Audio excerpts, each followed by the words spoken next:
هلا حبايب، طبعا قبل لا يبدا المقطع علمكم تروحون على انستا وتكتبون اليوزر سجاد ربيع وتضيفون هناك وتتابعون الكواليس والستوريات، لان ما اقدر انشر هناك انشر هناك.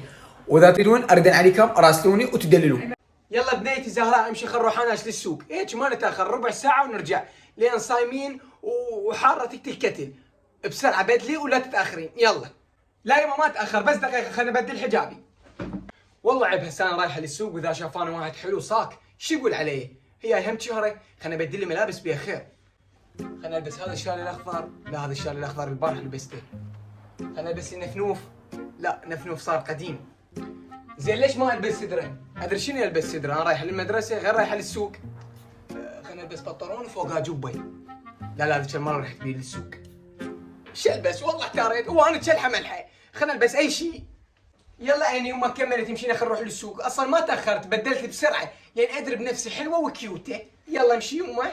ها والله قديمه انت رحت وجيت وسوقت ما شهرين ظل ام الحلوين ظلي وانت شايفه وتشبلوا مرايه غير كانش بطل بيبسه بال500.